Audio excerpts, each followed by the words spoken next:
Bonjour à toutes et à tous et bienvenue dans cette nouvelle vidéo qui va être là juste pour vous faire un petit point sur ce qui a pu se passer sur la chaîne au cours de l'année 2024 et ce qui va arriver du coup cette année en 2025 sur la chaîne. Tout d'abord, meilleurs vœux à toutes et à tous, puisque c'est vrai que même si la vidéo de battle, de l'ultime battle contre Benjamin Ripaud est sortie en 2025, on l'avait tournée du coup en 2024.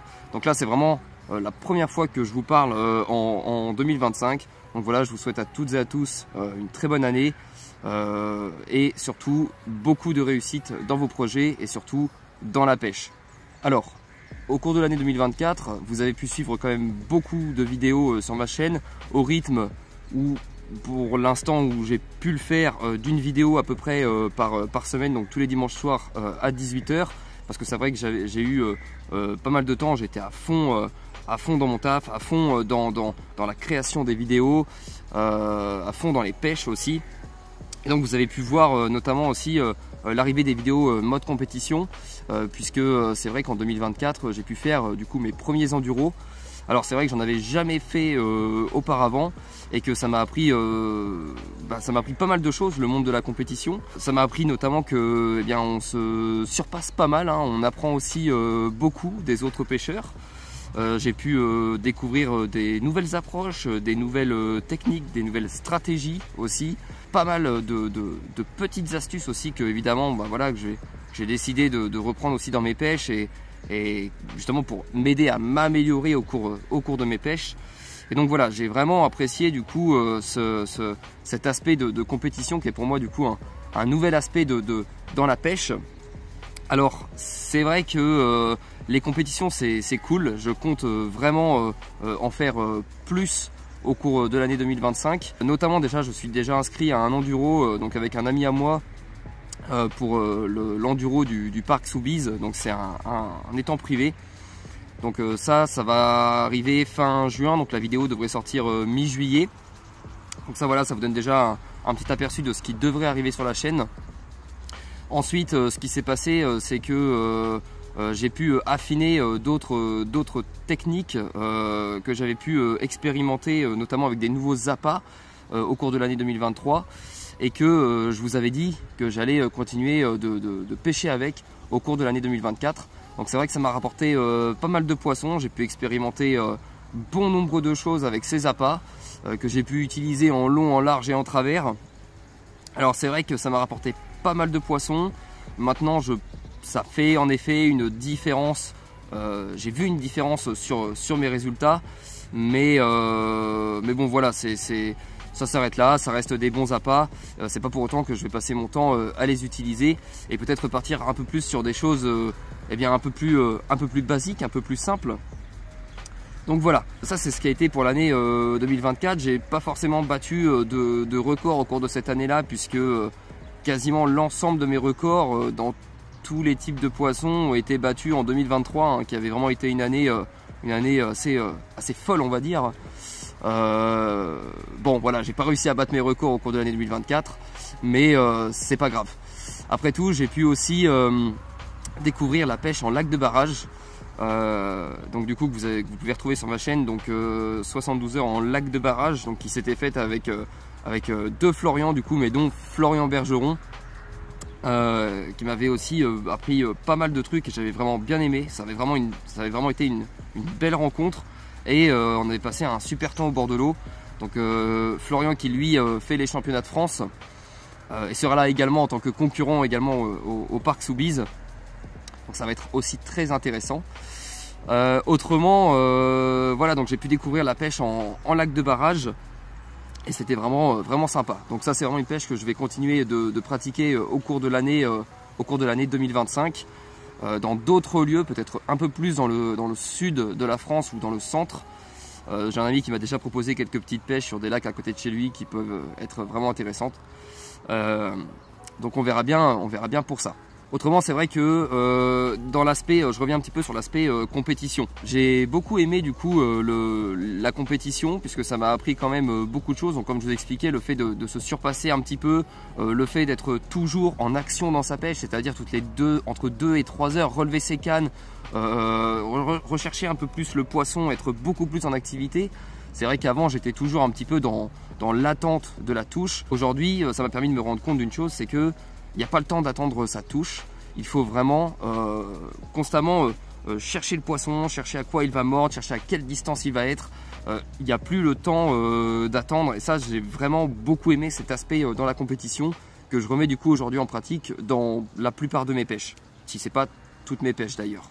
En revanche, ce que je n'ai pas ou peu aimé dans la compétition, c'est le fait de ne plus profiter, on va dire, de la pêche en elle-même.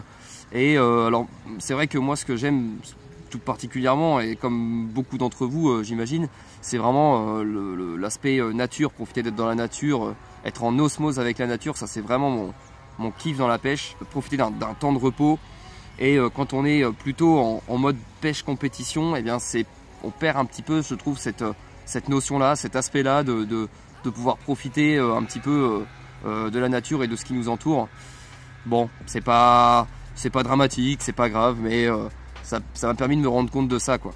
Donc j'espère pouvoir un peu plus pratiquer les pêches en mode loisir, c'est-à-dire même si je les pratique pas forcément en compétition, me détendre un petit peu plus quand je serai au bord de l'eau, chose que c'est vrai que depuis quelques temps je ne fais plus forcément.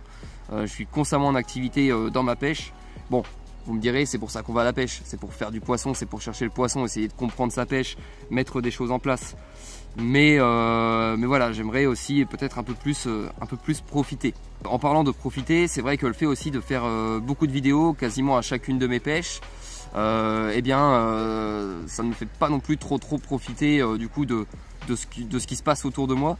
Je suis constamment du coup à filmer, à essayer de faire des rushs vidéo pour pouvoir vous proposer du contenu. On m'a reproché du coup de partager des vidéos où je faisais des capots. Alors c'est vrai que ça n'a pas plu à tout le monde, hein. Ça m'a été vraiment reproché. Alors là, plus sur Facebook, ça a été vraiment la foire d'empoigne. Bon, après je comprends le fond dans le fait que ça ne puisse pas plaire à tout le monde, que le fait de partager un capot, est-ce que c'est vraiment utile, surtout si on n'apprend rien dans la vidéo. Ça m'a fait prendre conscience que, bon, peut-être pas forcément du coup. Est-ce que ça vaut le coup de partager des vidéos où je faisais un capot? Je ne pense pas. D'ailleurs, j'avais fait une pêche du coup avec Mathéo sur l'étang de Croc ou Crots, je ne sais pas trop comment on dit. Et du coup on avait fait capot, donc c'était la semaine dernière. J'avais vraiment l'espoir de pouvoir vous faire une chouette vidéo avec comme titre commencer l'année en beauté, puisque quand on savait les poissons qui nageaient là-dedans, eh bien c'est vrai qu'il y avait de quoi faire vraiment une très belle vidéo. J'avais vraiment de superbes rushs, mais on n'a pas fait un seul poisson en 48 heures. Personne sur l'étang a déroulé, l'étang était complet. Il y avait vraiment trop de lignes à l'eau. Nous on a essayé de diminuer notre pêche, on a essayé de se mettre à 2 cannes chacun alors que tous les autres postes étaient à 6 cannes par poste. Bon, sur un petit étang c'est vite compliqué, surtout vu la saison, on s'était tapé du -6 dans la nuit. Donc pêche extrêmement complexe. Pour autant on n'a pas réussi à déclencher une seule touche, il n'y avait pas la moindre fouille, pas le moindre saut, rien du tout. Donc cette vidéo là ne sortira pas, même si vous auriez pu apprendre quelques petits trucs, puisque j'avais mis en place des nouvelles choses pour diversifier un petit peu la pêche. C'est pas grave, vous ne verrez pas forcément dans cette vidéo là, mais peut-être dans d'autres vidéos si les conditions plus tard m'obligent à repêcher de telle ou telle façon, ce qui serait pas forcément étonnant. Autrement, j'ai énormément apprécié pouvoir pêcher en 2024 avec des personnes qui avaient quand même des niveaux assez élevés. Alors je pense notamment du coup à Florian Bergeron, je pense à Damien Vansart, je pense à Benjamin Ripaud, puisque vous avez pu le voir en vidéo aussi sur les battles, puisque pêcher avec des gens qui ont un niveau plus élevé que le sien, ça permet de se rendre compte de beaucoup de choses. J'ai énormément appris, que ce soit avec Damien comme avec Florian, et tout particulièrement aussi avec Benjamin. Alors Benjamin m'a fait part d'énormément d'astuces qui n'allaient pas au cours de mes pêches, des petits points à régler du coup, chose dont je ne pourrais pas vous parler, puisque bon bah voilà, avec Benjamin on en a discuté. C'est vrai qu'il voulait pas, il m'a donné des astuces mais il tenait pas forcément à ce que j'en parle. Il m'a dit que j'en disais bien assez dans mes vidéos et que il n'a pas tort. Quand on fait de la compétition, si on commence à tout dire à tout le monde va pêcher de la même façon. Et quand on se retrouvera en compétition les uns contre les autres, eh bien ce qui va se passer, c'est que les résultats peuvent être tendus.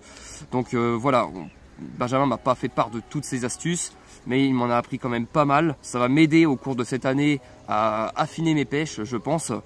Et autrement, au-delà de ça, ça m'a permis de me rendre compte d'une chose, c'est que même si j'estimais être quand même, alors en toute humilité bien sûr, assez bon, alors qu'est-ce que c'est être assez bon pêcheur? Pour moi, c'est pouvoir pêcher partout et être capable de s'adapter et de sortir ses poissons à peu près n'importe où, peu importe les conditions. Mais du coup, je m'estimais quand même assez bon pêcheur. Je pense que je suis toujours bon pêcheur, en toute humilité bien sûr. Mais pêcher avec des gens qui pêchent mieux que vous et les voir sortir plus de poissons encore, déjà que moi je me disais que des fois je sortais quand même pas mal de poissons, et bien là ça m'a permis de me rendre compte que quand on les voit sortir plus de poissons que nous, et bien on se rend compte qu'on ne fait pas forcément les bonnes choses. Et alors du coup les avoir à côté de nous, ça permet de nous dire ah oui ça va pas dans ma pêche, ça va pas, ça c'est bien, ça va pas non plus. Et donc on peut réajuster ses pêches. Et donc des fois ça m'a permis de me rendre compte que quand je piquais peut-être 1 ou 2 poissons, et bien si ça se trouve il y en avait plus d'une dizaine à faire. Vous avez pu le voir notamment sur la vidéo, alors encore plus particulièrement sur la dernière battle, alors la manche numéro 3 du coup, donc l'ultime battle qui est sur ma chaîne, puisque la manche numéro 4 sera sur la chaîne de Benjamin Rico, où est peut-être déjà sorti au moment où je fais cette vidéo. Et bien du coup voilà, on peut vraiment faire une très grosse différence sur les autres avec quelques astuces. Quand je vois Benjamin qui a fait 12 poissons contre 4 pour moi, on se dit que quand on sort 4 poissons en fait on peut en sortir beaucoup plus. Bon après voilà, je m'attendais pas non plus à grand chose de ces battles contre Benjamin. Je l'ai plus pris sur un ton on va dire amical, une rivalité amicale, on va dire ça comme ça. Ça a été vraiment cool, très instructif ces battles. J'ai beaucoup apprécié pêcher avec Benjamin parce que ça m'a énormément appris sur moi, sur mes pêches. Il y en a beaucoup qui sur Facebook ou quoi ont eu des commentaires totalement débiles je trouve, en disant que ouais ça voulait tout dire si de toute façon moi je faisais rien, enfin si je faisais beaucoup moins de poissons que Benjamin. Mais moi je pense que j'aimerais bien vous y voir parce que Benjamin ça reste quand même un adversaire redoutable hein, comparé même à beaucoup de pêcheurs qui sont pas pour rien dans les on va dire dans les hautes sphères de la pêche en France. Je pense notamment à la D1 ou quoi. Donc voilà, moi j'aurais bien aimé vous y voir aussi contre Benjamin. Je pense que n'importe quel pêcheur lambda qui comme moi, enfin à mon niveau du moins, aurait affronté Benjamin, ce serait manger une tôle aussi. Pour l'instant, je pense que bon, Benjamin c'est pas pour rien qu'il n'a pas été invaincu sur aucune de ses battles, même avec d'autres pêcheurs.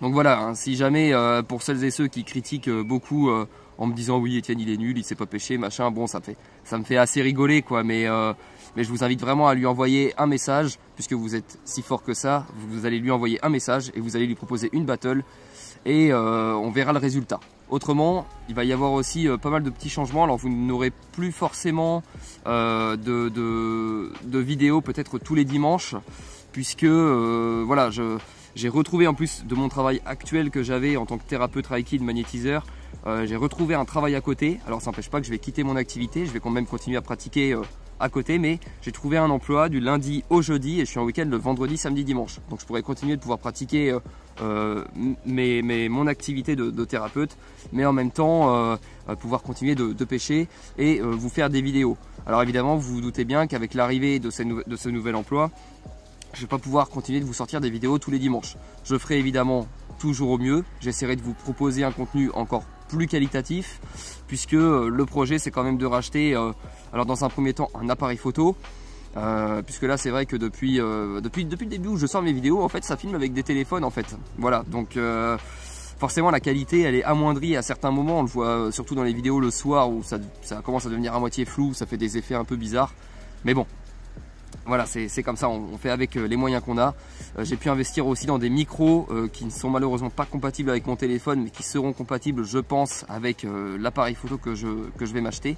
Il y aura évidemment le rachat d'un drone dans l'eau, puisque ben, vous avez pu remarquer qu'il n'y avait pas de vidéo de drone pas de plan au drone dans mes dernières vidéos, sauf des vieux plans au drone que j'avais déjà pu utiliser dans certains étangs que j'avais encore en rab sur des dossiers.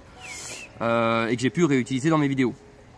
Autrement, il n'y a plus de drone depuis qu'il est tombé dans la mer attaqué par un goéland. Donc voilà, le projet c'est également de racheter un petit drone derrière et pouvoir vous proposer donc un contenu encore plus qualitatif. Autrement, je voulais aussi vous partager un petit point voilà, qui m'a quand même pas mal embêté, je vous avoue. Je me suis pris la tête sur Facebook pour des broutilles. On m'a reproché du coup de donner des conseils en sachant rien du tout. Ça a été comme je vous disais tout à l'heure, la foire d'empoigne sur les réseaux, ça a été n'importe quoi. D'où le problème des réseaux sociaux, hein. Des fois, vous voyez la preuve que ça n'a vraiment pas que du bon, hein. Autant il y a beaucoup de messages de soutien, autant il y a des gens qui m'apprécient pas peut-être ou n'apprécient pas mon contenu. Alors à la limite, ceux qui n'apprécient pas mon contenu, bon, je vous oblige à rien, regardez pas les vidéos, hein, vous passez et puis votre vie elle sera pas changée quoi. Mais au-delà de ça, on m'a reproché du coup de donner des conseils sans rien savoir. Alors je donne des conseils avec ce que je sais. Quand je ne sais pas, je me tais. D'ailleurs, beaucoup de personnes viennent m'envoyer des messages sur les réseaux. Oui, tu fais comment pour pêcher comme ci, comme ça, machin. Et quand je ne sais pas, quand c'est pas une technique que je ne pratique pas, je ne donne pas de conseils. Moi, je vous dis simplement les conseils que j'aurais mis en place, les choses que j'aurais pu mettre en place dans les situations dont vous me parlez. Maintenant, je ne sais pas tout. Quand il y en a qui me demandent des choses, des fois je ne sais pas, pas que je ne réponds pas, je vous dis excusez-moi, mais je peux pas vous en dire plus parce que je ne sais pas, tout simplement. Donc je ne vais pas commencer à vous inventer des choses. Autrement, voilà, j'essaie toujours aussi quand même de rester humble et à l'écoute de ce que vous me dites, puisque dans mes vidéos, des fois, voilà, je fais des trucs, on vient me dire en commentaire, ah tu vois, peut-être que là, ça n'allait pas dans ta pêche, ça non plus, et je me dis, ah ok, alors je discute avec la personne, alors tout n'est pas bon à prendre, il y a des choses qui sont à prendre, d'autres qui sont à laisser, mais j'écoute avec grande attention, j'apprends, je mets en pratique ce que vous me dites, et je vois ce que ça m'apporte évidemment au cours de mes pêches. Donc voilà, après autrement, au-delà de ça, ça c'est pour la petite parenthèse, au-delà de ça du coup ce qu'il va y avoir au cours de l'année 2025 c'est des entraînements du coup sur affiner certaines techniques, donc les pêches au spot. Alors c'est vrai qu'en 2024 j'éloignais un peu trop mes cannes. Quand je créais un spot central, j'éloignais beaucoup trop mes cannes et on m'a appris qu'en fait le mieux c'était vraiment d'un peu plus les coller, chose que du coup je mets de plus en plus en place et en pratique. Et autre chose que je compte aussi expérimenter un peu plus, c'est la pêche au glaçon. Alors très utilisée en compétition, on m'a demandé de pas trop en dire sur la pêche au glaçon. De toute façon j'expérimenterai aussi moi-même de mon côté, ça reste vraiment un secret de polichinelle comme on dit, très utilisé par les compétiteurs. Donc voilà, évidemment il n'y aura pas de vidéo dédiée à la pêche au glaçon, faut que ça reste, on va dire ça entre guillemets quoi, mais pour éviter les problèmes on va dire avec certains, il vaut mieux que ça reste discret. Je continuerai du coup à expérimenter du coup cette pêche et j'espère qu'elle me rapportera évidemment comme toute technique bien beaucoup de poissons. Donc voilà, je pense que cette petite vidéo touche à sa fin. Bon, j'espère que vous n'êtes pas trop ennuyés, que celles et ceux qui sont restés jusqu'au bout, vous avez bien aimé. Si, je voulais terminer là-dessus, les vêtements. Du coup, comme je vous disais, j'allais mettre en place du coup une gamme de vêtements. C'est encore dans les papiers, ça avance lentement mais sûrement. Il y a eu encore du retard avec les histoires avec la banque et les machins. Les déclarations auprès de l'URSSAF sont faites, ça avance petit à petit, comme on dit, petit à petit l'oiseau fait son nid et ça arrivera tranquillement. Donc ça prend un petit peu de retard, mais ne vous en faites pas, ce sera pour vous proposer quelque chose de qualitatif justement par la suite. Donc voilà, cette vidéo là touche à sa fin, j'espère du coup qu'elle vous a plu, n'hésitez pas à vous abonner. Et puis voilà, moi je vous dis à la prochaine. N'hésitez pas aussi à me dire en commentaire les concepts de vidéos que vous aimeriez voir arriver sur la chaîne, les sujets dont vous aimeriez que l'on parle. Et je verrai ce que je peux faire par la suite. Merci à toutes et à tous de me suivre. Et c'est parti pour une année 2025 pleine de poissons.